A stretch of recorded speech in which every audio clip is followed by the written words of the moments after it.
오늘 우리가 하나님 말씀 디모데후서 4장 9절에서 22절 말씀을 함께 봉독을 했습니다. 우리 이 말씀 가지고서 내 사랑 내 곁에라고 하는 제목으로 우리 하나님 말씀 증거하겠습니다. 역사에 보면은 독신으로 산 위인들이 굉장히 많이 있습니다. 그 중에 몇 명을 좀 얘기하자면 특별히 니콜라 테슬라라고 하는 분이 계시죠. 니콜라 테슬라가 왜 유명하냐면 우리가 잘 아는 토마스 에디슨하고 라이벌이기 때문에 그렇습니다. 그래서 니콜라 테슬라를 기념해가지고 세운 회사가 우리 교회 옆에 있는 테슬라 자동차죠. 에디슨이 워낙 유명하다 보니까 이 테슬라가 좀 별로 이렇게 많은 사람들에게 알려지지 않았습니다만 요즘 전기, 전자 이런 거 공부해 보신 분들은 테슬라의 어떤 이론을 모르면은 할 수가 없죠. 특별히 우리가 지금 전기를 쓸 때에 DC하고 AC가 있잖아요. 직류하고 교류가 있는데 이 에디슨 같은 경우는 직류 체계를 갖다가 주장을 했고, 그리고 테슬라 같은 경우는 교류 체계를 주장을 했는데 지금 우리가 어떠한 그 전기 체계를 쓰는지 아세요? 우리가 AC를 씁니다. AC, 즉 교류, 즉 테슬라가 주장했던 것을 가지고서 전기를 쓰고 있어요. 그만큼 테슬라가 우리 일상생활 속에서 끼쳤던 영향이 굉장히 많죠. 그런데 이 사람은 독신으로 살았습니다. 그리고 잘 아는 베토벤도 독신으로 살았고, 그리고 아이작 뉴턴 같은 유명한 물리학자도 독신으로 살았죠. 그리고 철학자 중에서는 니체가 독신을 살았습니다. 제가 좋아하는 철학자인데 니체가 그렇고, 그리고 우리가 잘 아는 철학자 중에 플라톤이라고 있어요. 플라톤도 독신으로 살았습니다. 그런데 왜 플라톤이 독신으로 살았는지에 대해서는 여러 가지 이야기 있는데 재밌는 이야기가 있습니다. 여러분, 세계 3대 악처가 누군지 아세요? 세계 3대 악처. 우리 와이프? 세계 3대 악처? 누구냐면 소크라테스의 아내입니다. 크산티세라고 해가지고요. 크산티테라고 굉장히 유명한 악처입니다. 그 다음에 악처가 누구냐면 모차르트의 악처 콘스탄츠라고. 그 다음에 또 악처가 누구냐면 우리가 잘 아는 그 톨스토이, 그 러시아의 대문호 톨스토이의 부인이었던 소피아, 굉장한 악처입니다. 다행이죠. 우리 와이프 이름이 안 들어간 게 굉장히 다행인데, 그 중에서 최고가 누구냐면은 소크라테스의 와이프예요. 아주 역사적으로 유명합니다. 그래서 모든 철학자들이 소크라테스를 다 공부를 해야 되니까, 그래서 철학자 중에 보면은요, 유난히 독신으로 산 사람이 많아요. 왜 그런가 봤더니 하도 철학 공부를 하면서 소크라테스의 악처에 대한 이야기를 너무 많이 들어가지고 겁나가지고 결혼을 못했다는 거죠. 특별히 플라톤 같은 경우는 소크라테스의 직계 제자 아니에요? 그러다 보니까 이 스승님의 그 모습을 보고 야, 내가 어떻게 결혼할 수가 있어? 그러고 결혼을 안 하고 독신으로 살았다라고 하는 전설이 전해지고 있습니다. 정설은 아니에요, 전설입니다. 그 정도로다가 이렇게 독신으로 산 사람들이 많이 있습니다. 우리가 오늘 전할 이 사도 바울 같은 경우도 독신이죠. 끝까지 독신으로 살았습니다. 벌런티어 독신입니다. 무슨 문제가 있어서 그런 게 아니고 본인이 하나님께 자기 몸을 그냥 거룩한 산제사로 드리면서 그냥 자기가 복음을 전하는 일에 헌신하겠다고 자발적으로다가 독신 생활을 했어요. 근데 지금 우리가 읽은 이 디모데 후서 같은 경우는 이 사도 바울이 인생의 마지막 말년을 보내면서 디모데에게 하고 있는 말이에요. 근데 여러분 생각해보세요. 인생의 마지막 때 누가 보고 싶을까요? 우리가 결혼한 사람들이라고 하려면 가족이 있는 경우면은 배우자라든지 아니면은 자식들이 보고 싶을 거예요. 그런데 독신으로 산 경우에는 동료가 보고 싶거나 아니면 자기랑 친하게 지냈던 어떤 친구가 보고 싶거나 그러겠죠. 근데 사도 바울은 독신으로 살았던 사도 바울은 오늘 말씀에 보면은 자기의 믿음의 아들이었던 디모데가 굉장히 보고 싶었던 것 같아요. 그래서 뭐라 그러냐면 9절에 너는 어서 속히 내게로 오라 라고 얘기를 합니다. 근데 이 말이요, 헬라어로다가 푸스타손 하고요, 다케오스라고 하는 말을 써서 사용하는데, 풀어서 얘기를 하면 이런 뜻이에요. 모든 노력을 다해서 재빨리 와라 라고 하는 뜻입니다. 모든 노력을 다해서 재빨리 와라. 여러분 인생을 한번 생각해 보세요.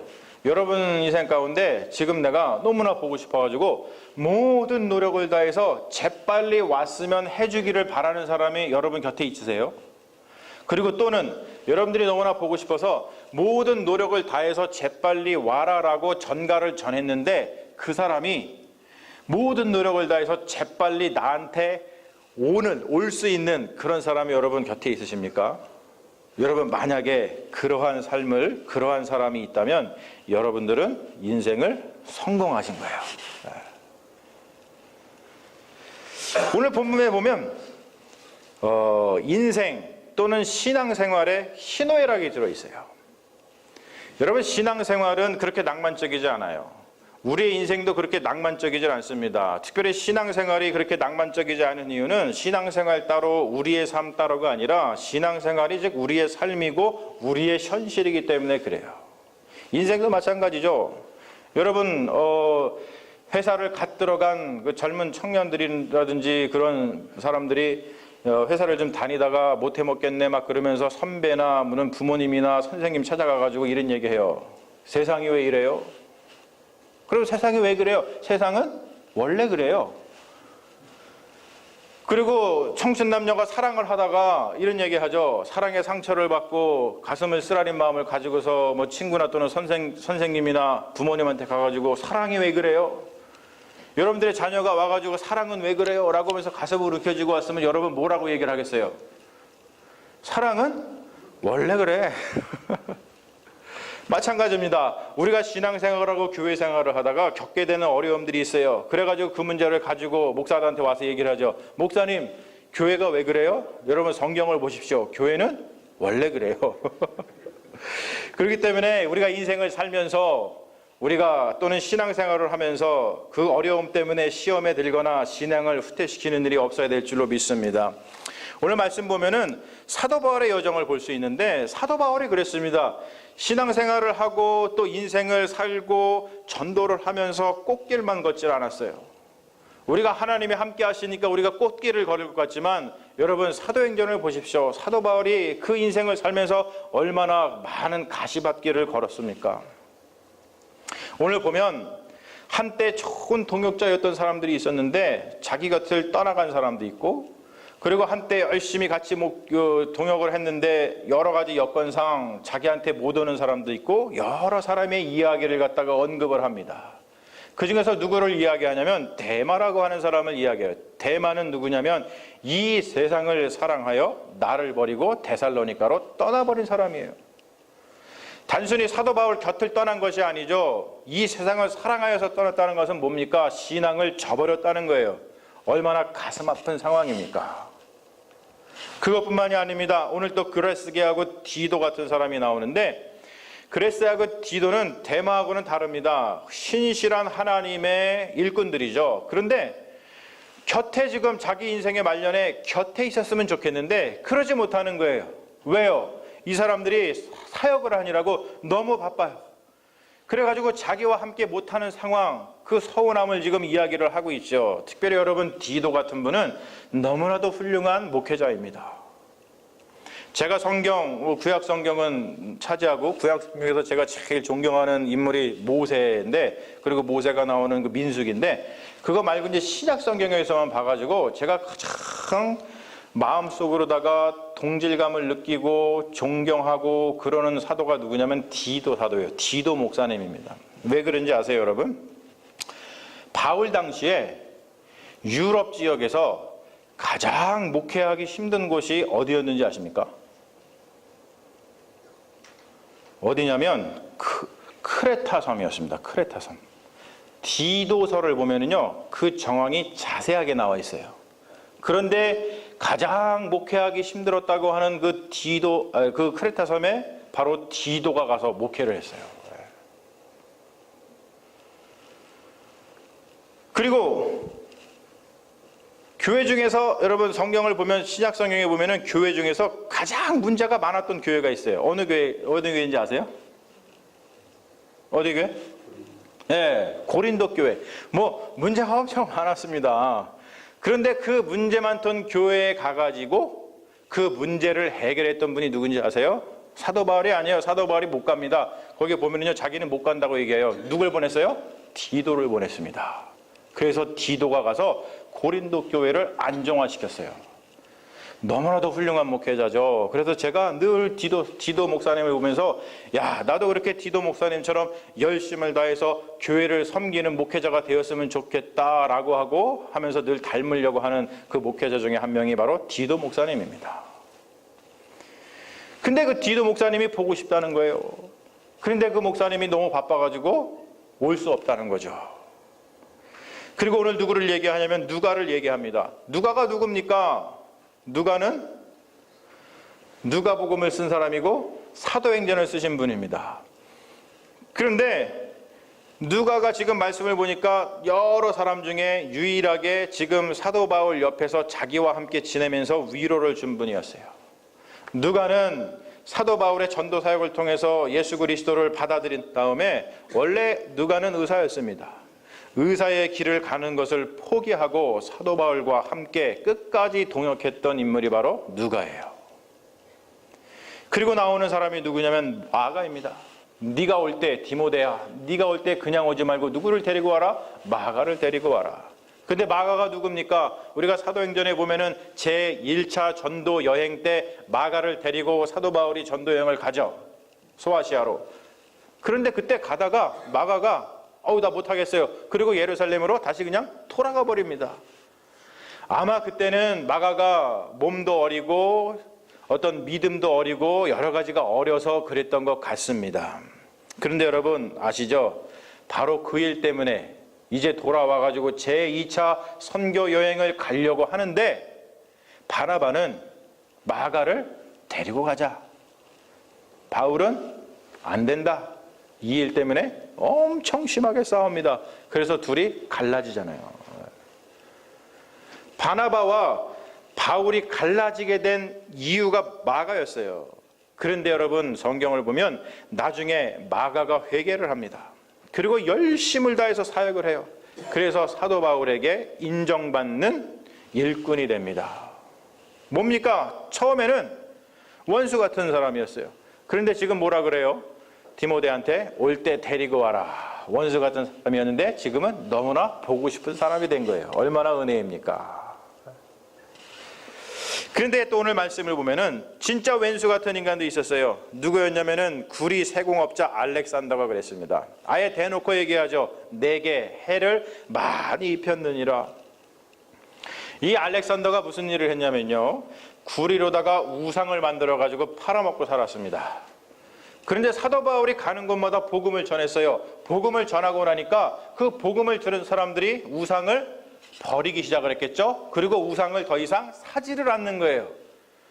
그러니까 사도 바울을 봤을 때 이 알렉산더 입장에서는 어떤 사람이에요? 자기의 밥줄을 끊는 괘씸한 놈인 거죠. 그래가지고 따라다니면서 괴롭혔습니다. 그래서 오늘 이야기하는 거죠. 디모데한테 나한테 해를 많이 끼쳤는데 너도 그 사람을 조심해라. 사람들만 보고 싶었던 것이 아닙니다. 오늘 말씀 보면은 사도 바울이 죽기 전에 보고 싶었던 물건들이 또 있었어요. 13절에 보면 뭐라고 나오냐면 네가 올 때에 내가 들어와 가보의 집에 둔 겉옷을 가지고 와라. 이제 겨울이 오고 있으니까 겉옷을 가지고 와라.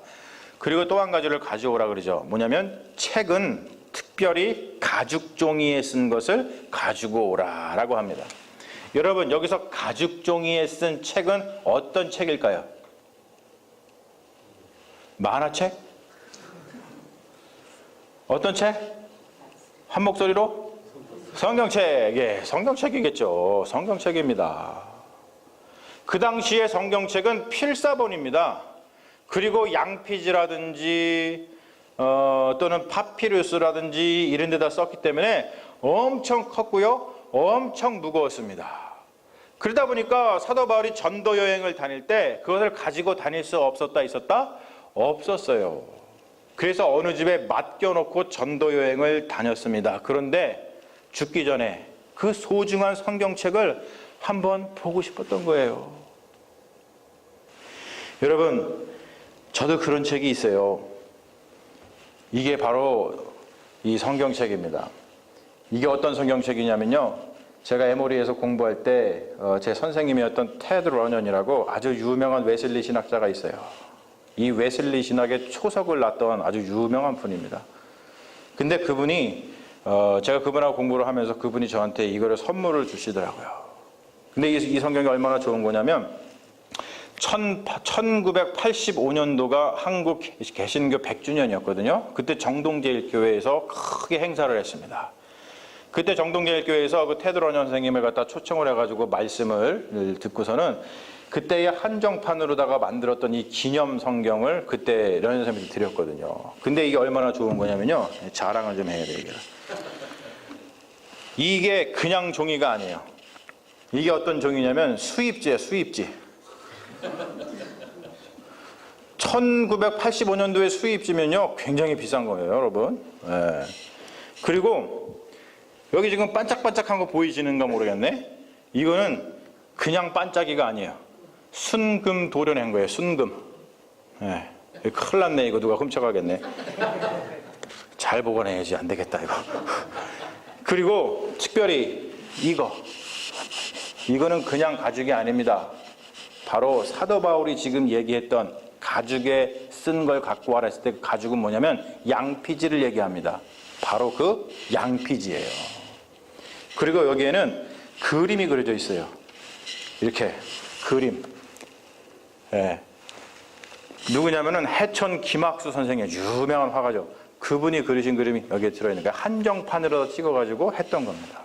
그거를 선생님이 저한테 이제 인생을 이렇게 정리하시면서 여기다가 준식 챙 with great wishes for God's blessings and your success in your further studies. 테드 러너 해가지고 저한테 선물을 주셨습니다.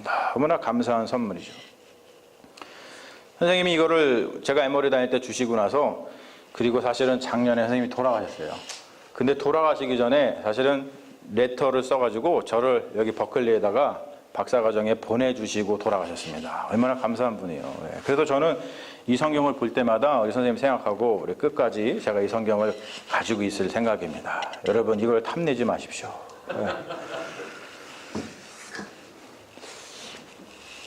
인생을 이야기하면서 이런저런 이야기도 하지만 오늘 보면은요 사도 바울이 가슴 아픈 경험도 이야기를 합니다. 뭘 얘기하냐면 16절에 내가 처음 변명할 때에, 즉 뭐냐면 감옥에 갇혀가지고 자기를 변호해야 될 때 나와 함께한 자가 하나도 없고 다 나를 버렸으나 그들에게 허물을 돌리지 않기를 원하노라.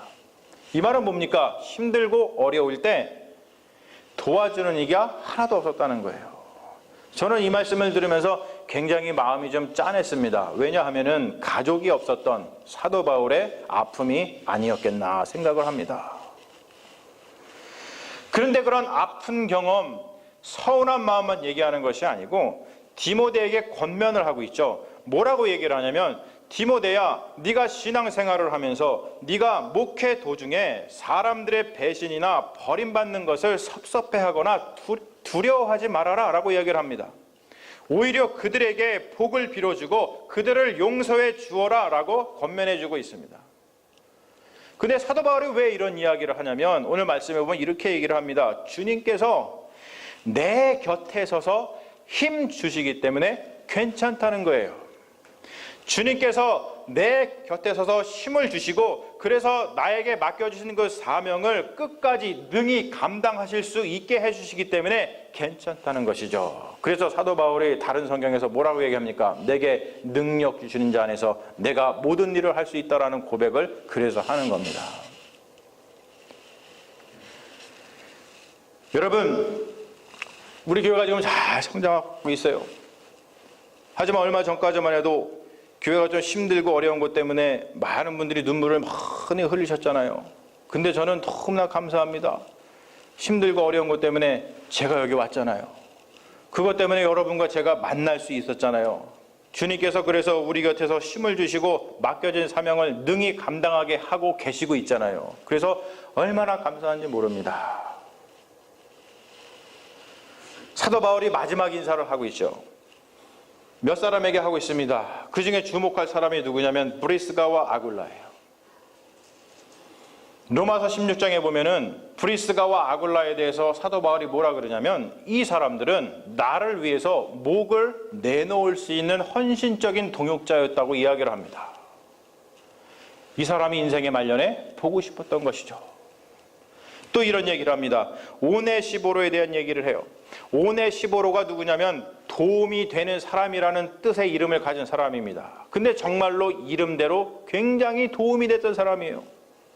디모데후서 1장 16절에 보면은 아예 대놓고 이 사도 바울이 오네시보로 집안과 오네시보로를 축복을 하죠. 뭐라 그러냐면 주님께서 그 집에 긍휼을 베푸시옵소서라고 합니다. 왜 그러냐면, 왜 이 오네시보로를 그렇게 보고 싶어하고 왜 이렇게 감사하냐면, 사도 바울이 로마 감옥에 갇혔을 때에 그 누구도 찾아오지 않을 때에 이 오네시보로가 먼 길을 걸어가지고 수소문에서 감옥에 갇혀 있었던 사도 바울을 찾았던 사람입니다.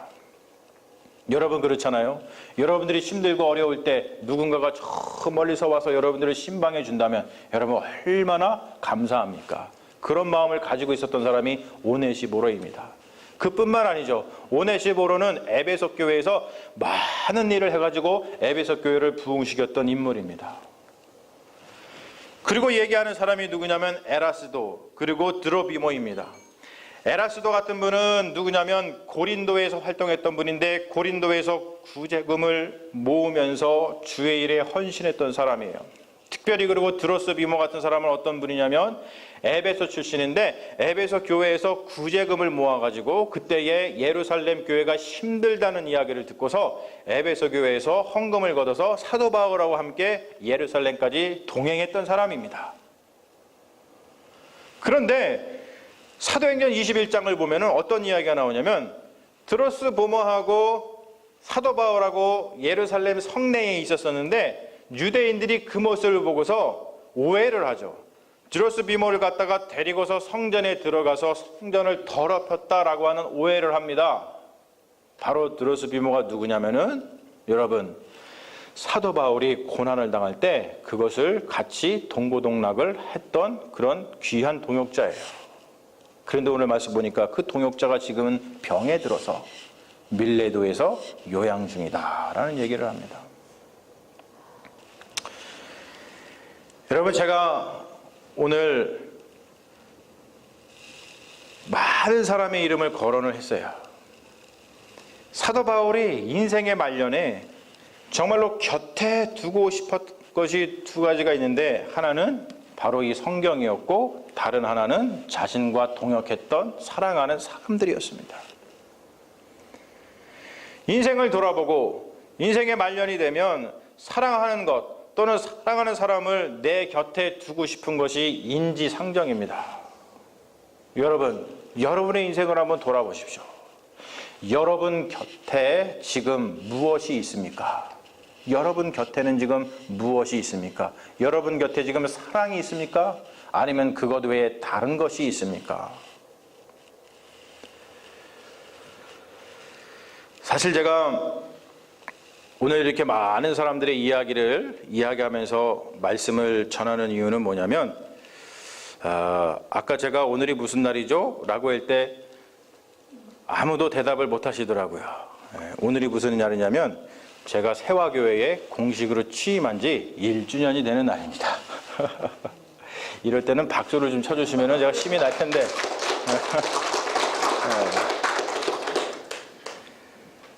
그리고 제가 이곳에 온 지 20개월, 이곳 캘리포니아에 온 지 20개월이 됐어요. 그래서 제가 나름대로 지난 1년을 돌아보면서 또는 20개월을 돌아보면서 제가 언약을 갱신하는 마음으로 오늘 말씀을 준비를 했습니다. 제가 1년 동안 그리고 지난 20개월 동안 이곳에서의 인생을 돌아보면서 너무나 감사한 게 있어요. 그게 뭐냐면 바로 여러분입니다. 여러분은 하나님께서 제 곁에 놓아주신 사랑입니다. 그리고 여러분, 제가 하나님께서 여러분 곁에 놓아주신 사랑이기를 소망합니다.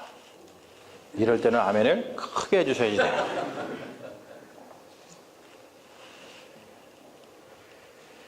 제가 너무나 감사해서 오늘 이 말씀을 전하면서 우리가 서로가 서로에게 늘 함께 있고픈 디모데, 마가, 누가, 브리스가와 아굴라, 오네시보로, 에라스도, 드로비모, 이러한 같은 주님의 동역자들이 되었으면 정말로 좋겠어요. 사도 바울 곁에 제가 지금 이름을 거론한 이러한 동역자들, 이러한 사역자들이 있어서 사도 바울은 너무나 감사하고 너무나 행복해하는 모습, 그리고 인생의 말년에 그들을 너무나 보고 싶어해서 내 사랑 내 곁에 두고 싶어하는 마음을 우리가 보았습니다. 사랑하는 여러분, 여러분이 제 곁에 있어서 저는 너무나 행복합니다. 이게 거짓말처럼 들리시는지 왜 아멘을 크게 안 하시는지 모르겠어요. 그래서 여러분, 제가 너무나 감사해가지고 이따가 저기 친교실에 가면 이게 웬 떡이야? 하는 떡이 있을 거예요. 그 떡은 누가 했냐면 제가 너무나 감사해서 여러분을 섬기고자 떡을 준비했어요. 여러분, 그거는 제 사랑입니다. 제가 다시 한번 1년이 되어서 여러분과 1년 전에 했던 언약을 갱신하고 싶은데 다른 것이 아니라 이겁니다. 여러분, 제가 더욱더 여러분들을 사랑하도록 노력하겠습니다.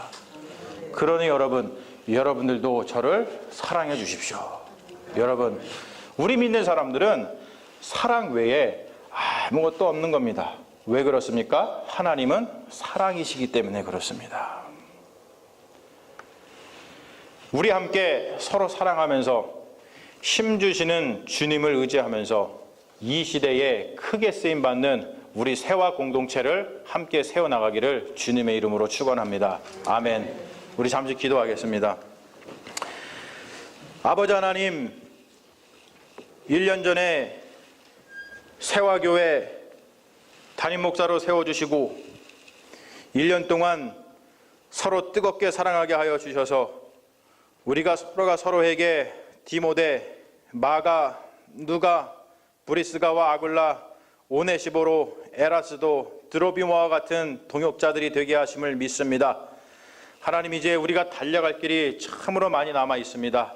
주님께서 힘주시고 또 하나 되는 마음 주시고 무엇보다 사랑하는 마음 주셔서 이 시대에 꼭 필요한 교회가 되기를 원하오니 주님, 우리 세화 공동체를 써주시옵소서. 하나님, 다른 무엇보다도 하나님께서 우리에게 날마다 힘주시고 능력 주시고 함께 하신다고 하는 그 놀라운 은혜를 다시 한번 기억하면서 우리가 하나님의 사명받은 그리스도의 공동체로서 그 사명을 잘 감당할 수 있도록 주님, 사도 바울과 그의 동역자들과 같은 그 사랑의 뜨거운 관계를 맺어 주시옵소서. 주님께서 우리와 함께하여 주실 줄로 믿사오며 우리를 구원하신 예수님 이름 받들어 기도합니다. 아멘. 할렐루야. 있습니다.